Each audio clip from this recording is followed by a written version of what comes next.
Hey guys, welcome again to the Madroit podcast, where we deliver short podcasts filled with marketing and sales.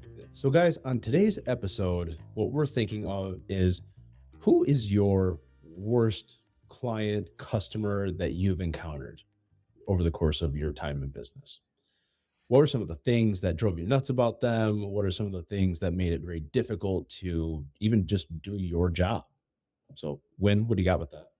Yeah. So thinking about that, who is your ideal client, right? Your ideal customer, your ICP, ideal customer profile. Your NICP is your not ideal customer profile, right? So thinking about that, who do you love working with and who do you hate? Who takes a ton of time away from you, energy, physical, mental energy away from you, and who gives you more of it, you know? Yeah, and I think a way of saying that they're draining you and making it just really challenging to complete the things that you said you were going to ultimately deliver for them. So this is, I think, why we want to talk about this is because not every single client is going to be the right fit for you. Not every customer is going to be the right fit for your business in particular. Now, can you take us through why it's important to identify who those clients are and maybe why to stay away from them? Yeah, they just demand more time. They cause way more friction or fail to see the value of what you offer. By identifying your non ideal client profile, you can focus your efforts on the clients that you can truly help benefit from your services or product.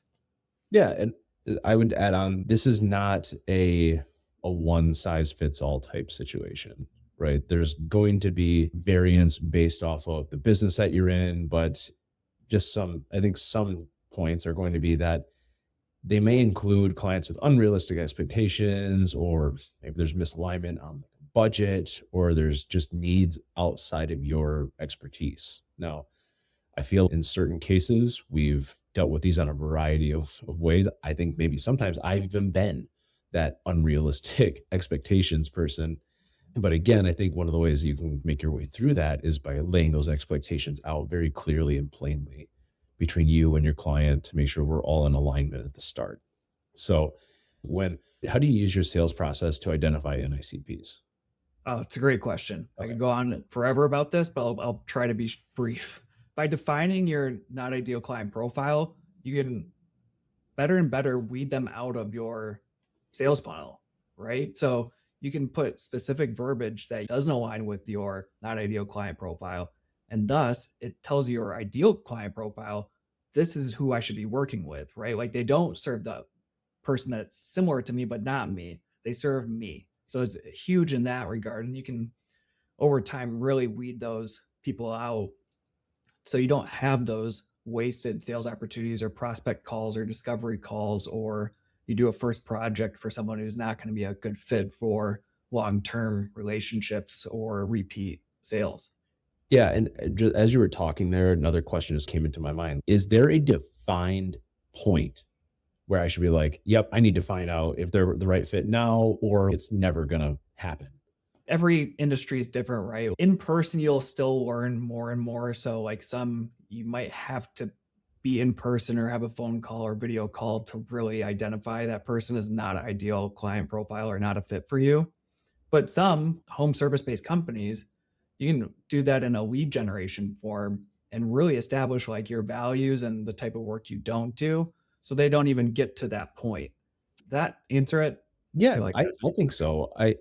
What I guess I'm looking at it and saying the earliest that we can possibly do that, the earliest that we can possibly get them to a position where they're qualifying themselves or disqualifying themselves, I think that helps in creating that clarity and that alignment. So I love that answer. Oh, okay. To riff on that, that absolutely like at the top of the funnel, like the awareness stage, you can establish yourself as someone who's a fit for a particular type of client or not. And just by continuing to be consistent with that message throughout the whole sales process, help better and better weed those not ideal client profiles out of your sales funnel. Yeah, absolutely. I think defining them, some of the things that you can use to define your NICPs, your ideal client profiles, is to analyze past client relationships. Was there something, or even patterns that you have with clients? are there specific things that you're finding in specific clients that are like, okay, this doesn't exactly align, or maybe they're not quite the right fit? I think companies early on will say, like, all right, we need to mold to the needs of each and every client. But you're going to get to a space where you're going to very quickly understand that, okay, this doesn't quite make sense for us to do it. Maybe we can bring somebody else in, or we can work with somebody, or it's time to just pass them off. And I think those are an opportunity for you to set boundaries, to set very clear criteria, and then help you identify, okay, red flag, like that's not who we want to be dealing with. That's not who we want to be doing business with. And it really eliminates a lot of the gray area and a lot of the stress off of both you and the client, which is what everybody wants ideally. Absolutely. One thought, like I think everyone who does a service takes on a client they know they shouldn't have at some point or another. And I think most people typically have to learn that lesson the hard way. I certainly have.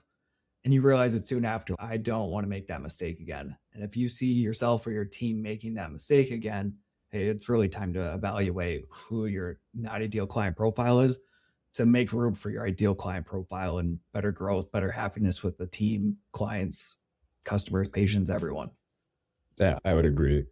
But I think just to go off of this thought came to my mind as we were going through it, where it's really associated in not ideal client to like wearing the wrong size pair of gloves. I've experienced this growing up. We live here in Michigan. It's cold outside. You want to get out there. Man, that glove doesn't quite fit. Too big, too small, whatever the situation is. But I think the longer that you go on with that, the more there's opportunity for frustration, or it's just not quite the right dynamic that you want, whether you're trying to drive a car and use that pair of gloves for that, or whether you're trying to build the greatest snowball ever and you can't do it because the glove doesn't fit right.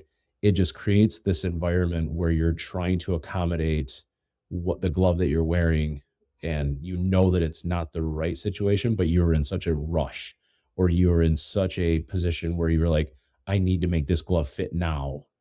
And even though it wasn't the right choice, you did it anyway. And those are great learning opportunities for everyone as you make your way. Take the extra time, do the extra research, do the extra homework to make sure that client fits the way that you want to do business and the way that their expectations align with your deliverables. I think create the perfect fitting glove, thus the perfect fitting snowball and the perfect driving glove for you too. All right. With that, Win, to just send it over to you, any last things that you want to add to that? Just to hammer it home, by telling someone they're not a good fit for you, you are telling the people who are a good fit for you that they're absolutely a great fit for you. Ooh, I love that. I think it helps them go through that profile and say, yes, this feels like it's the right partnership for us. It already sets the precedent that this is going to be a very positive thing for both parties. So yeah. I love that. With that, friends, that is our episode for today. As always, please make sure to like and subscribe to the podcast wherever and however you listen to your podcast. And if you have any questions that you want us to talk about on the pod or want to get in touch with us, please visit madroitmarketing.com/podcast. Thank you all again for listening. Have a great day.